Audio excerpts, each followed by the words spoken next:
Hello everybody, welcome to devlog number 2 for Soul Dream. I'm so glad you guys can make it here today or tonight, whichever you're at, wherever you're at. I'm gonna get straight into it because that seems to be a complaint for the last video, so... Alright, so what are we gonna talk about in today's devlog? So today, the main thing I kind of want to cover for now is just the amount of camera work and my current progress with Soul Dream at the moment. Part of why I want to talk about the camera work is because it has actually been eating up a lot of progress for just trying to get out this first demo, and yeah, I got carried away. Technically it was not in scope for this demo to be working so hard on it, but well, being a perfectionist, that kind of gets in the way of things. So let's get straight into it. So with cameras, whatever, so draw a nice little camera here. So obviously you kind of like have a bunch of ideas of what you want to do with your camera in game, right? So got this, get spam boy going, and the main thing you kind of want to do is you want to follow your player characters, right? So and they're just like bruh, and you want to follow them wherever they go. You know, they go over there, and then you want to point the camera that way, and for the most part, most games, the requirement is to just follow kind of the scene of the action, right? So if you have two guys fighting here, again, this big stick, and another dude over there, darn, things in the way. Okay, actually, I don't even know if you guys are seeing anything yet, because I'm just drawing this first, but main thing is you want your camera to always be pointing the action no matter where you're going, right? And that's kind of what we need out of our games, or as a game developer, you are trying to figure out a question of what does the player need to see. So, getting straight into it, what does Soul Dream need for our camera to do? Basically, as you might have seen in some footage that I've edited somewhere in this video, we have a bunch of characters, and basically what our camera needs to do is, one, follow these guys, right? It needs to see everything. And then once we're fighting, whatever, so once we're fighting, we need the camera to just kind of lock onto that screen and just like not move. Make sure everyone's there, right? Oof. It's gonna draw, yeah. And, oh, I even drew the wrong kanji. Unlucky. Anyways, basically those are our two requirements, right? So we got 2, 1. And so, you know what? For me, this is not too big of a problem, mainly because I did have one game project that I was kind of playing around with before I started working Soul Dream, where the camera was basically the same thing. It followed basically all the characters, the enemies, everything, and so, you know what? How hard could it be to re-implement it into Soul Dream? So I did the stupid thing and copied and pasted it. And the thing is, obviously I didn't just copy and paste it, I changed it a bit there and there, mainly because as you might see in this footage, you know, we have to follow the enemies as well in the A to B project, as I'm going to call it, because we need to kind of capture all the action. But in the case of Soul Dream, the action is really just the player characters. We need to just capture where they're moving and just lock the camera in once we're in a fight. So, easy peasy, copy that in. And fortunately for dealing with combat, it's really just a matter of saying, hey camera, stop moving. I mean, it might sound easy, and to be honest, it is. For the most part, there's a lot of in-combat indicators on a lot of objects in this game. So the enemies will have an in-combat, the players will have an in-combat indicator and camera, as well as the controls as well. So since we're already doing it, all we have to do is flick a switch that says, hey camera, you're in combat, stop moving. So that just makes it really simple. But, well, so we're talking about the camera taking up time from me finishing my game, so you might be wondering, what happened? Basically, so the thing was, before any of this footage, you know, there was a point where I kind of designed the game to be, well, basically the world wouldn't have like squarish tile sets, you know, So currently, as you are seeing the footage, it kind of looks a bit more like this. You have a bunch of tiles what have very simple shapes. You know, we have the next block that looks like this, and it's very easy, right? But before we had weirder shapes where, you know, we'd have like a big ol' island ridge thing and whatever. It's just weird shapes that, you know, it seems like would be a cool idea. You know, we could have our player characters, whatever, doing their thing there, and yeah, whatever. You got your characters around there, and you might have something very neat here, like a tower or whatever, something that just, you know, just a lot of visual appeal across the area.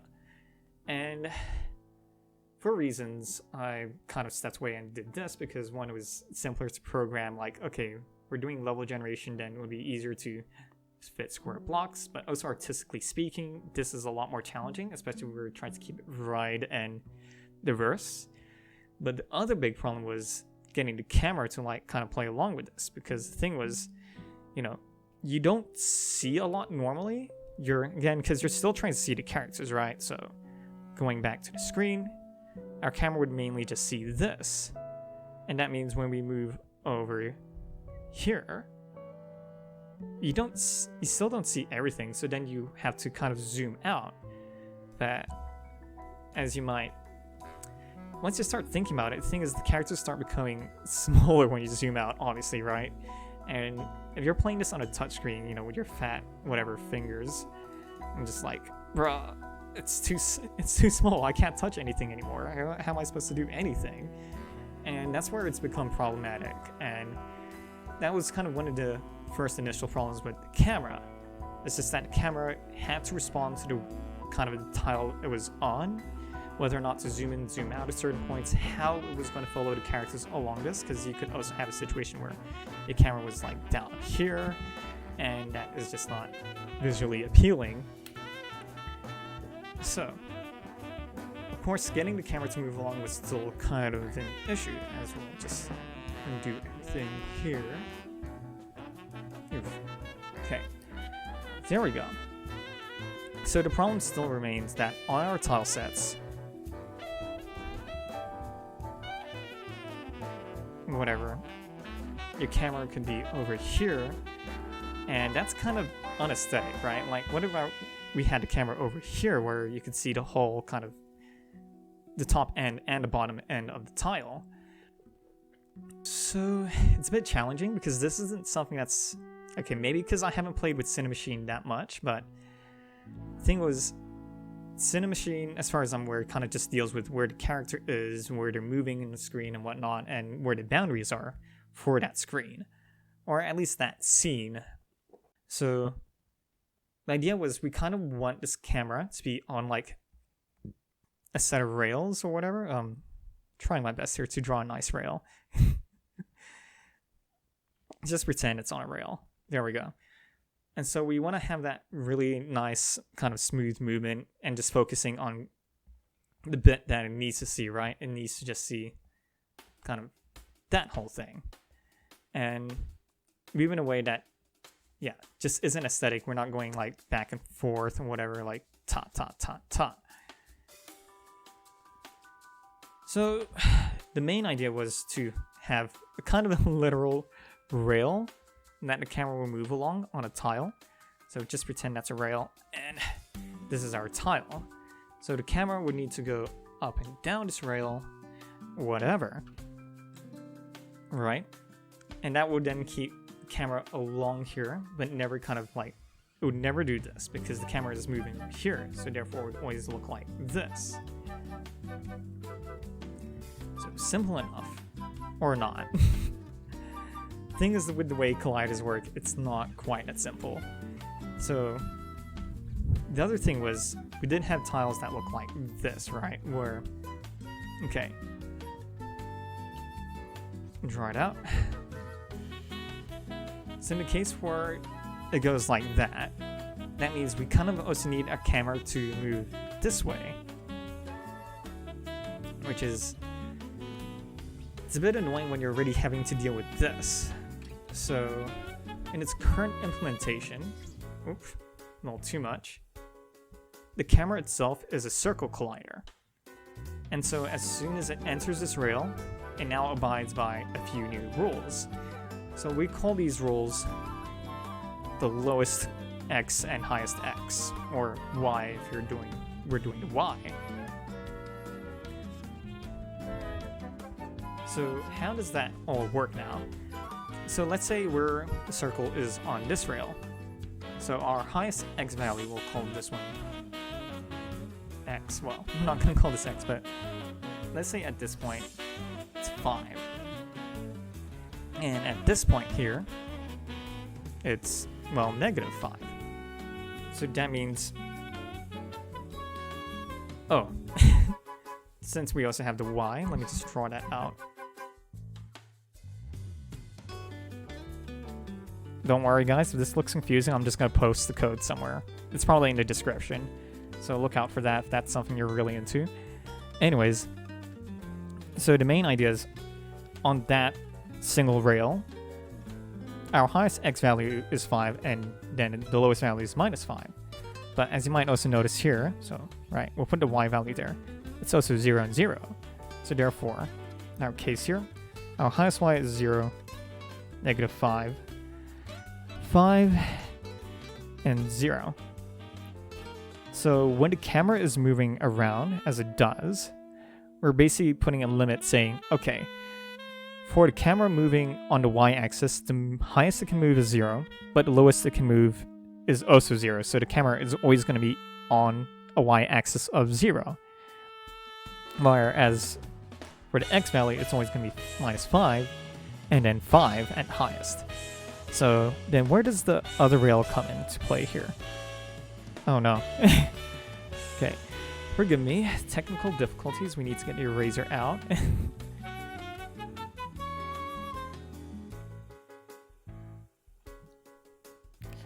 So now what happens when our circle is now here? So it's now touching this, we'll call this rail A and rail B. So now it's touching both of these. And suddenly it gets a lot more interesting. So let's, again, going off an example here, this is going to be 0, 5 at this coordinate here. This coordinate here is 5, 0. Okay, 0, minus 5, and minus 5, 0. So now we have this extra degree of movement where we're kind of allowed to, well, actually, technically,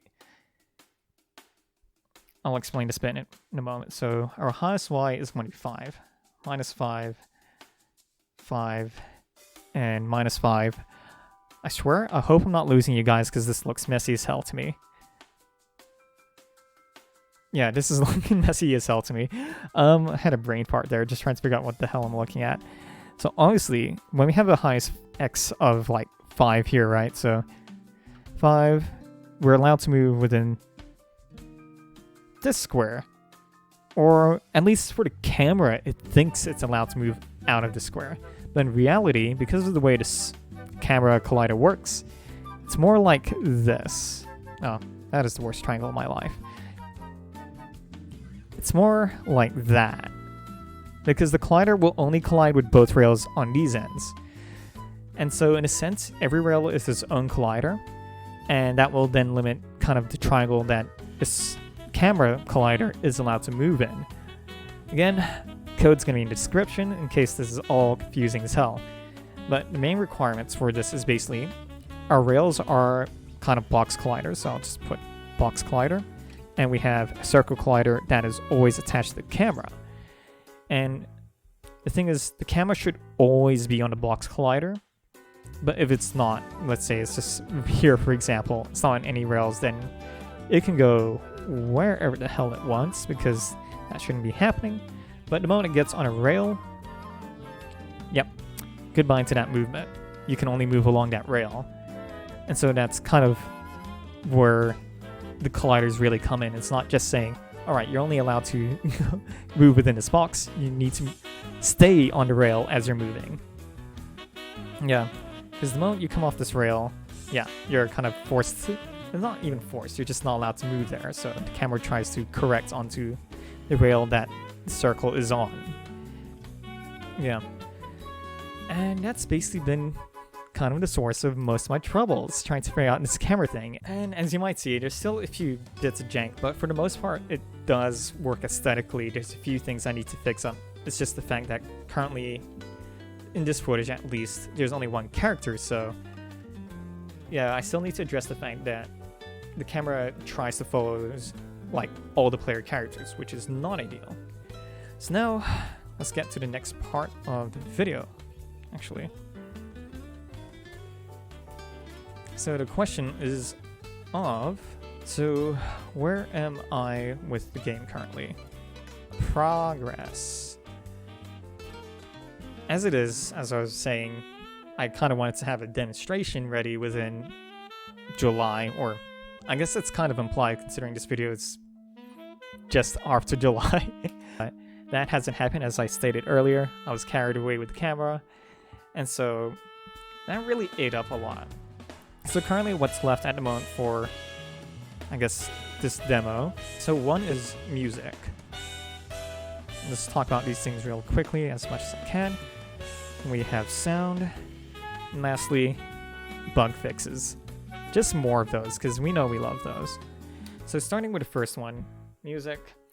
And I guess there's not too much to say about it. I was planning to do royalty-free music, but I'm kind of been a bit of a stubborn dick about it, and I might actually try to include original music. I've been playing around with MuseScore, especially as someone who does play piano, so I do have that skill. Hopefully it translates over well. Sound, I'm gonna slack on it, but I am setting up the systems within the game to play sound. It's not that hard, it's just that I haven't done it yet. The last thing is obviously bug fixes. I don't know if I haven't put in the footage for that. The thing is, there are still a few bug fixes that need to be addressed, so there's that. Anyways, I think that's all I want to talk about today. If you've sticked around for the whole thing, kudos to you, and yeah, enjoy the rest of your day. I hope you look forward to more devlogs. Bye-bye!